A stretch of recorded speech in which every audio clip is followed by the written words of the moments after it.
Partner! Eto na!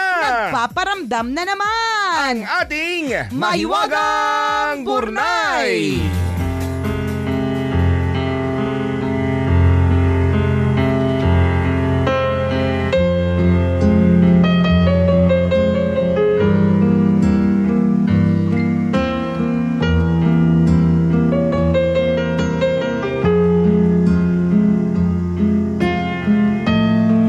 Isang araw ay nagkaroon ng fire drill sa isang eskwelahan. Class, kapag narinig nyo ang tunog ng bell, ay pumila kayo ng maayos at maingat na lumabas ng classroom.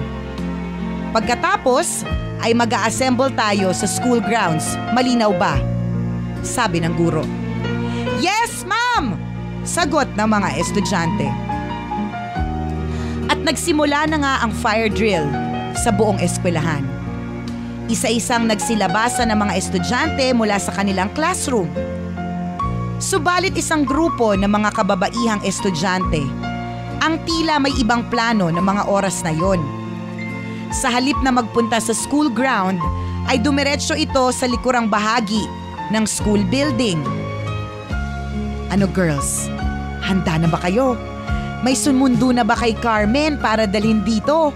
Sabi ni Sabrina, ang tumatayong leader ng grupo. Parating na sila sis, huwag kang mag-alala. Makakabawi na din tayo sa sumbongerang Carmen na yan. Nag-guidance tayo dahil sa babaeng yan, kaya lintik lang ang walang ganti. Ganon? O, ayan na pala sila, sabi ng isang kasamahan ni Sabrina. Bakit niyo ako dinala dito?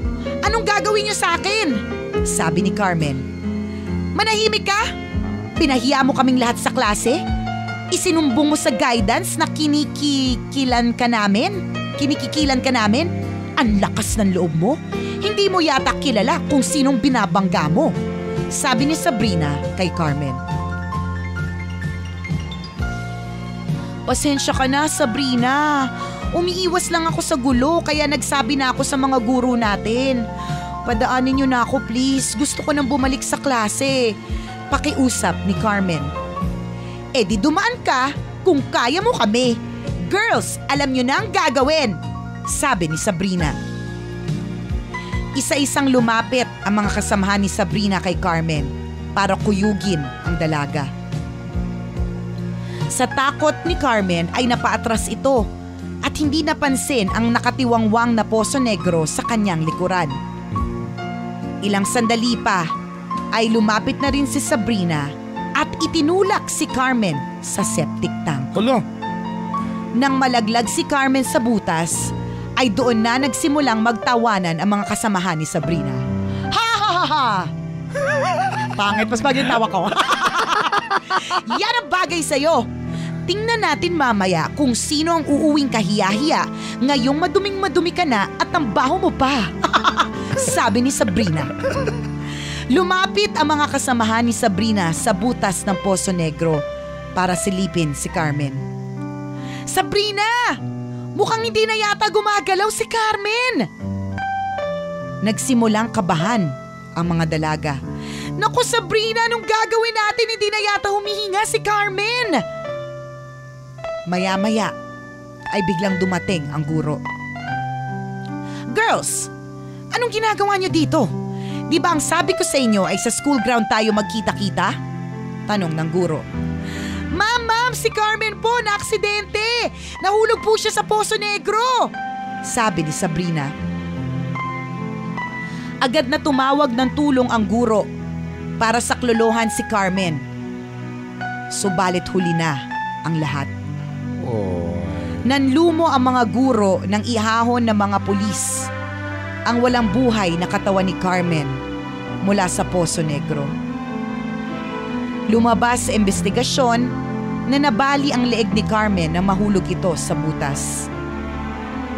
Bukod dito ay nabangas ang malaking bahagi ng mukha at nabiyak ang bungo nang tumama ang ulo sa konkretong lapag ng Poso Negro. Nang tanungin ng mga grupo nila Sabrina, Ang grupo nila Sabrina tungkol sa nangyari ay walang nagsabi ng totoo. Agad na isinara ang kaso ng pagkamatay ni Carmen nang mapaniwala ang mga pulis na aksidente lamang ang nangyari.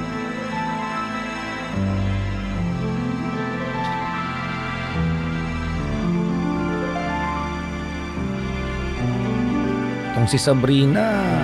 Mga Sabrina, laging kontrabida, no?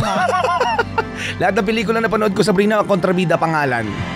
Inisip ni Sabrina na lusot na sila sa pagkamatay ng dalaga. Inakala niya na yun na ang huling araw na pag-uusapan nila ang tungkol kay Carmen.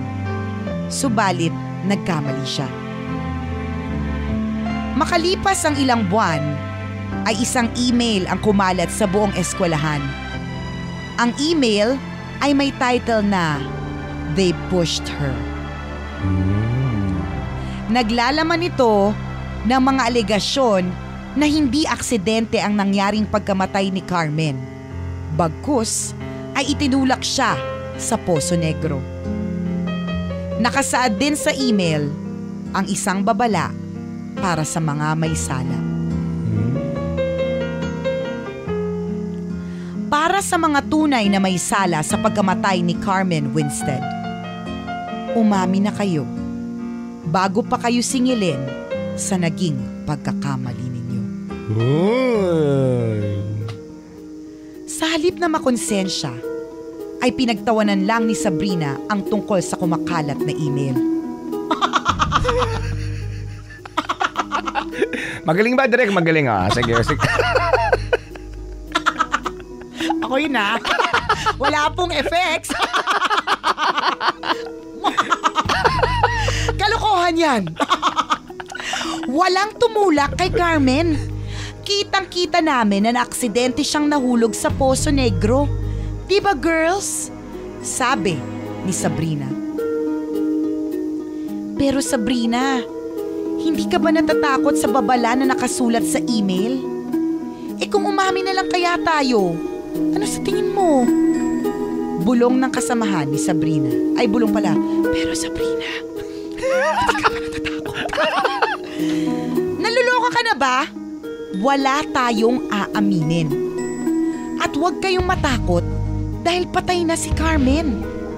Walang mangyayaring masama kung mananatiling tikom ang mga bibig natin.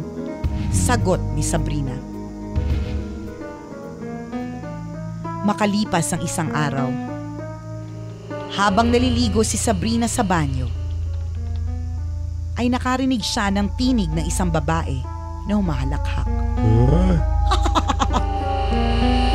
Sino yan? Hindi ako natatakot sa iyo, magpakita ka, sino ka? Sigaw ni Sabrina. Nagpatuloy ang malakas na halakhak na tila nagmumula sa alulod ng sahig ng banyo. Dito na nagsimulang tumayo ang mga balahibo ni Sabrina. Mabilis siyang tumakbo palabas ng banyo. Nang mawala ang tinig ay napaiyak si Sabrina dahil sa sobrang takot. At dala na rin ng pagod, ay unti-unti na siyang dinapuan ng antok. Subalit ilang sandali pa, ay bigla na lamang siyang nagising nang biglang may malamig na kamay na humaplot sa kanyang braso. Umalingaw-ngaw sa buong kabahayan ang sigaw ni Sabrina. Nang silipin ng mga kasambahay ang kwarto niya, ay wala silang nakita na kahit na isang bakas ng dalaga. Kinabukasan ay kumalat ang balita sa nangyaring pagkawala ni Sabrina. Nagtaka ang marami nang i-report ng mga pulis na natagpo ang bangkay ni Sabrina sa loob ng Poso Negro kung saan di namatay si Carmen.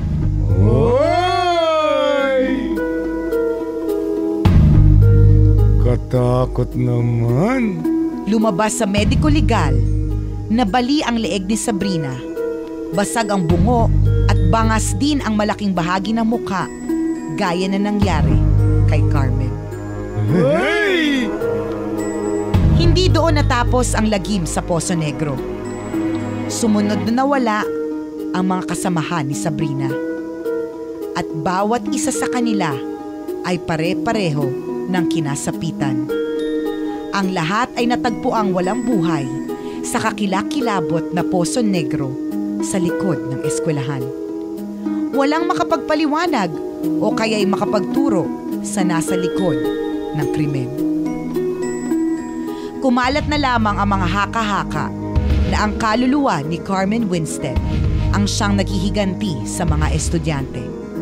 Ang dalagang dating binubuli noon ay labis na kinatatakutan ngayon. At wala ni isa man sa kanila ang kayang maktagal sa kilabot na hatid ng multo sa Poso Negro. Parang baka yung pagkasabi ko na negro. Negro. Creepy! Wala, nakakatakot ah. May dinadaanan pa naman akong Poso Negro sa gabi, partner. Ang babae sa septic tank. Nakakatakot, no? O, huwag kang gagawa ng masama sa kapwa mo. Correct. Of course, hindi naman natin alam kung ang kwentong ito ay base sa tunay na events o katang-isip lamang, di ba? Pero one thing's for sure, ang itunuturo ng kwentong ito na Mahiwagang Burnay, lahat po ng ginagawa po natin ay meron pong balik. Nakakatakot ang karma. At ang balik po sa atin ay 100-fold, 1,000-fold. Maaring nakakatakot ang karma, maaring ding nakakatuwa. Nakakatuwa kapag ka ang karma ay good. Tama. So, stick to the golden rule, mga kaibigan. Correct. Do unto others what you want others to do unto you. Ganyan. Diba? Maniwala tayo sa karma. Digital yan, mga kabisyo. Napakabilis. Bagay na ginawa mo sa ibang tao ay babalik sa'yo. What goes around comes around. Thank you, Mahiwagang Burnay. Thank you po. Huwag na masyadong takutin ng mga sarili. Madilim pa naman ang panahon. Malamang nagsusolo lang yung iba sa kwarto nila. Oo nga, di ba? Nakikinig na radyo, tapos Burnay. Ay, katakot. Taga-kalorke, di ba? Thank you. Thank you, Mahiwagang Burnay. May utang pa akong kwento ng Burnay, hindi ko pa po napopost sa Facebook. Basta i-search nyo lang po sa Tambala, sa Facebook. Tambalan! At doon nyo po makikita ang mga kwento ng Mahiwagang Burnay.